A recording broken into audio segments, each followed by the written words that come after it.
সুপ্রিয় দর্শক শ্রোতা, আজকে আপনাদেরকে নিয়ে এসেছি মালয়েশিয়ার সর্ববৃহৎ যে মোবাইলের মার্কেট, মোবাইল, ল্যাপটপ, কম্পিউটার এবং অন্যান্য জিনিস সবগুলো আমি বিস্তারিত বলতেছি। সেই মার্কেটে, এটা হচ্ছে মালয়েশিয়ার কুয়ালালামপুরে একবারের মাঝখানে এই মার্কেটটা।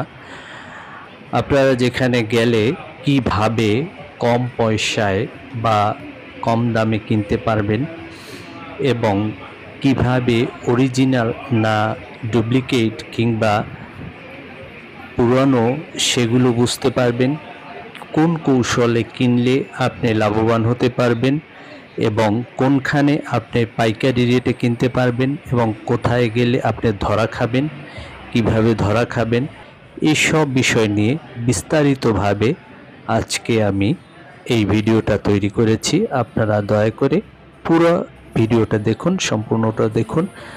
আমি ভিতরেই বলে দিব কোথায় এই মার্কেটটা এবং এই মার্কেটের নাম কি, কোনখানে, সব কিছুই আমি জানিয়ে দেব আপনাদেরকে। তো সম্মানিত দর্শক শ্রোতা, এই মার্কেটে প্রথমে আসেন যে মার্কেটে আপনি কি কি পাবেন সেটা আমি একটু বলে দিই। যেহেতু এটা মোবাইল মার্কেট, আর মোবাইলের সাথে সাথে তো ল্যাপটপ, কম্পিউটার এগুলো থাকি, এবং আরও কি কি পাবেন সেই বিষয়ে আপনাদেরকে জানাচ্ছি। প্রথমেই হলো মোবাইল, তারপর ল্যাপটপ, তারপর হচ্ছে ক্রোম ব্রাউজার কিংবা ক্রোম বুক বা নোটবুক যাই বলি, তারপর computer, camera, gimbal, mobile accessories. এখানে মোবাইল অ্যাক্সেসরিজের যাবতীয় যা কিছু আছে সব কিছুই পাবেন। সেই ব্যাটারি থেকে শুরু করে, কভার থেকে শুরু করে আপনি আইপড, হেডফোন সমস্ত কিছুই এখানে পাবেন এবং সেগুলো কিভাবে পাইকারিতে কিনতে পারবেন বা কম দামে কিনতে পারবেন সেগুলো আপনাদেরকে জানাবো। এরপর আছে সেলফি স্ট্যান্ড, আছে ক্যামেরা স্ট্যান্ড, আছে শুটিং লাইট। আপনার শুটিং করার জন্য বিভিন্ন সময় বিভিন্ন ধরনের লাইট ব্যবহার করা হয়ে থাকে, রাউন্ড লাইট বা বিভিন্ন রকমের লাইট, সেই লাইটগুলো এখানে পাবেন। এরপর আছে 3D গেম। 3D গেম, যে আপনারা একটা জানেন যে 3D গেম দেখতে হলে একটা চোখে এক ধরনের চশমার মতো পরে চোখ ঢেকে তারপর দেখতে হয়, সেই গেমগুলো বা সেই গ্লাস সব কিছুই পাবেন। গেমিং ল্যাপটপ তো আছেই, সেগুলোও পাবেন। ওয়াকি টকি আছে এখানে, ওয়াকি টকিও কিনতে পারবেন, ওয়্যারলেস যেগুলো সেগুলো আছে। মোবাইল রিপেয়ার, এখানে মোবাইল রিপেয়ার আছে। আমাদের বাংলাদেশি ভাইরা কিংবা এই দেশি মেয়েরা, ছেলেরা কিংবা চাইনিজরা, তারা বিভিন্নভাবে প্রাইভেটভাবে তারা বিভিন্ন রকম দোকান দিয়ে মোবাইল রিপেয়ার করে। এই যে মোবাইল রিপেয়ারের বাতি জ্বলতেছে, নিভতেছে, আপনারা দেখুন। এই যে শুটিংয়ের লাইট, বিভিন্ন ধরনের লাইটিং এবং মোবাইলের ক্যামেরা স্ট্যান্ড আমি দেখালাম। এক এক ফ্লোর এক একটা, আমি তাই এখন আস্তে আস্তে উপরের দিকে যাচ্ছি আর আপনাদেরকে দেখাচ্ছি। তারপরে আছে mobile repair, laptop repair, computer repair, mobile servicing centre. Mobile servicing centre আপনি পাবেন, সেটা হচ্ছে বিভিন্ন কোম্পানি, যেমন স্যামসাং সহ এই মি বা রেডমি, রিয়েলমি, এইসব কোম্পানি প্রত্যেকটার আপনি সার্ভিসিং সেন্টার এখানে পাবেন, ভিতরেই দেখতে পাবেন। এছাড়াও আপনারা উপর তলায় পাবেন রানিং লাগেজ। নতুন একটি সিস্টেম বের হয়েছে লাগেজের উপর বসে, যেহেতু এয়ারপোর্টে অনেক লম্বা জায়গা থাকে, অনেক সময় অনেক মুরব্বী বা বয়স্ক যারা, তারা এই লাগেজ নিয়ে যেতে বা হাঁটতে হেঁটে যেতে তাদের অনেক কষ্ট হয়, সেজন্য নতুন একটা লাগেজ বের হয়েছে, যে লাগেজের উপরে বসে আপনি চড়ে এয়ারপোর্টের মাথা থেকে মাথা যেতে পারবেন, বা রাস্তা ভালো হলে রাস্তায়ও চলে যেতে পারবেন, সেরকম রানিং লাগেজ আছে। আছে লাক টেস্ট। লাক টেস্ট অর্থাৎ ভাগ্য পরীক্ষার জন্য দুইটা বুথ আছে, ওখানে আপনি পয়সা দিয়ে, কয়েন দিয়ে ভাগ্য পরীক্ষা করতে পারেন কোন ধরনের ভাগ্য আপনার কি সেরকম। এছাড়া আছে আপনার রেস্টুরেন্ট, অনেকগুলো রেস্টুরেন্ট আছে এর ভিতরে, এবং আরও পাবেন এখানে সিম কিনতে পারবেন। এখানে দেখুন যে রোবটের মাধ্যমে এই ফ্লোরটা পরিষ্কার করা হয় মেশিনের মাধ্যমে, অটো চলতে থাকে সারাদিন এরকম, এক ফ্লোর থেকে আরেক ফ্লোরে এরকম চলতে থাকে এবং পরিষ্কার করতে থাকে পুরো ফ্লোর। তো এরপর আমি যেটা বলতেছিলাম যে এখানে আপনি টিএমটি অর্থাৎ টিএমটির যে লাইন সংযোগ নেওয়া তাও এখান থেকে নিতে পারবেন, সেই অফিস আছে, এবং ব্রডব্যান্ডের বিল দেয়া তাও এখানে দিতে পারবেন, সে ব্যবস্থা আছে। এবং ব্রডব্যান্ড টিএমটিতে যদি কোনো রকম কোনো সমস্যা হয় তাও এখানে কমপ্লেন করে আপনি সার্ভিস পাবেন, সেই অফিস আছে। আছে সিম, বিভিন্ন কোম্পানির সিম এখানে বিক্রি করা হয়, তাও আপনি পাবেন। আছে আপনার এটিএম বুথ, এটিএম বুথ থেকেও আপনি টাকা তুলতে পারবেন, সব কিছুই এখানে আছে। এখন সেগুলো আপনি কোনটা কিভাবে পাবেন এবং কম দামে পাবেন বা খুব কৌশলে হলে কিভাবে কিনতে পারবেন সেগুলো আমি আপনাদেরকে জানাচ্ছি।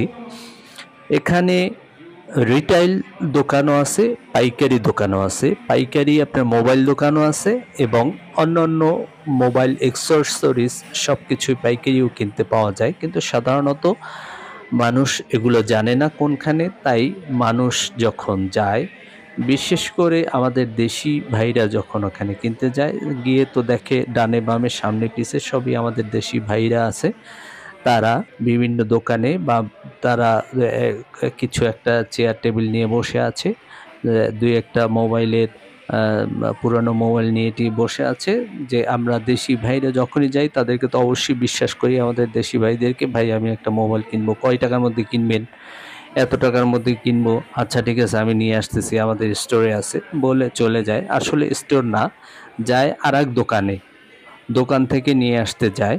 তো আপনি যে দোকানে হয়তো ঘুরতে ঘুরতে আপনি ওই দোকানে যেতেন, কিন্তু আপনাকে এখানে বসে, আপনি এখানে বসেন, আমি নিয়ে আসতেছি স্টোর থেকে বলে বিভিন্ন দোকান থেকে ঘুরে আপনার জন্য মোবাইল নিয়ে আসে। এখন যে মোবাইলটা আমি উদাহরণস্বরূপ বলি, যে মোবাইলটা আপনি দোকানে গেলে হয়তো কিনতে পারতেন 500 টাকায়, আমি উদাহরণ হিসেবে বলতেছি।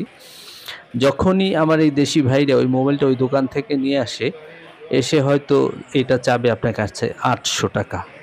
800 টাকা চাইলে আপনি হয়তো লজ্জা শরম ফেলে হয়তো ওটা আপনি 600 বলেন বা 700 বলেন, হ্যাঁ?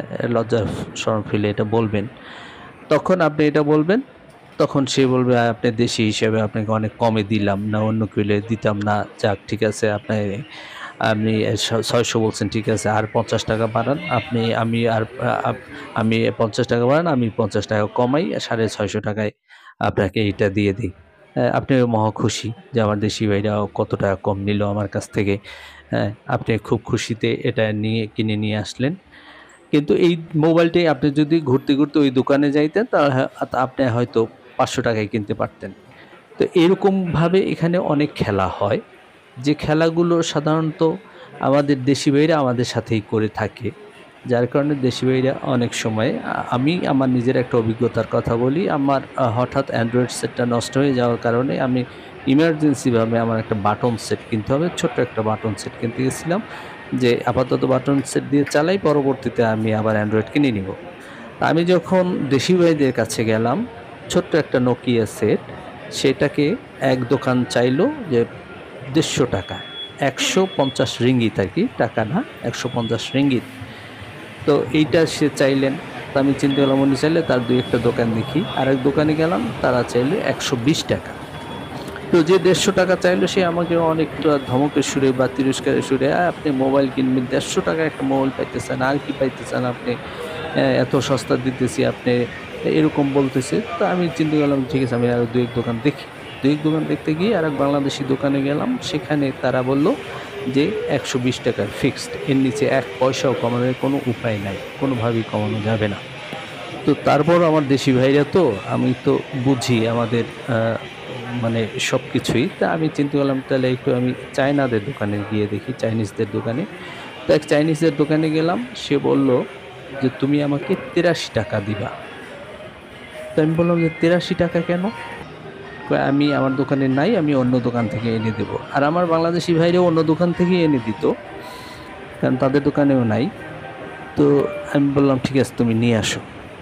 তো ওই চাইনিজ মোবাইলটা এনে আমাকে দিল এবং আমি তাকে ৮৩ টাকা দিলাম। আমি বললাম যে তুমি ৮৫ টাকা বা ৯০ টাকা নিলে না বা ৮০ টাকা নিলে না, কী কারণে তুমি ৮৩ টাকা নিলা? চাইনিজ বলল যে এই মোবাইলটার দাম হচ্ছে ৮০ টাকা, আর আমি নিলাম লাভ ৩ টাকা, অর্থাৎ ৮৩ টাকাই। তো এভাবে করে নিল। আর আমার দেশি ভাইরা একজনে বলল যে ১৫০ টাকার নিচে কোনোভাবেই দেওয়া সম্ভব না, আর একজনে বলল ১২০ টাকার ১ পয়সা কমও সম্ভব না, এটা দেওয়া যাবে না। তারাও কিন্তু অন্য দোকান থেকে এনে দিত। তো এরকমভাবেই আর কি সব কিছু হয় ওখানে। তো ওখানে গেলে আপনি খোঁজ নিলে দেখতে পাবেন যে ওখানে পাইকারি মোবাইল আছে। আপনি যদি শোরুম থেকে নেন তাহলে তার চেয়ে ১০০ টাকা কমই পাবেন পাইকারি দোকানে গেলে। আর যদি আমার দেশি মানুষদের কাছ থেকে নেন তাহলে আরও বেশি টাকায় কিনতে হবে। এই যে আমি এখানে লাগেজ আছে, রানিং লাগেজ বলছিলাম, আপনারা দেখেন যে এই লাগেজটা অটো, এটার উপরে বসলে এটা সুইচ চাপ দিলে চলতে থাকে এবং অনেক জোরেই মোটামুটি দৌড়ায় এবং এয়ারপোর্টে এই মাথা থেকে ও মাথা যাওয়া যায় এরকম। তো এই মার্কেটে এই যেগুলো আমি বললাম সব কিছুই আছে। আবার এক্সেসরিজের কথা বললাম, এই এক্সেসরিজের ব্যাপারেও অনেক সময় বলে যে দেশি ভাই দেখে অবশ্যই যায়, যারা দেশ থেকে আসে বা এই দেশে যারা চাকরি করে। এটা হচ্ছে ভাগ্য নিয়ন্ত্রণ, যে কথা বলছিলাম আমি, এটা হচ্ছে ভাগ্য নিয়ন্ত্রণ। এখানে পয়সা দিয়ে ভাগ্য দেখে যে কোন পুতুল পায়, কত টাকা দামের পুতুল আছে, ভাগ্য পরীক্ষা করে।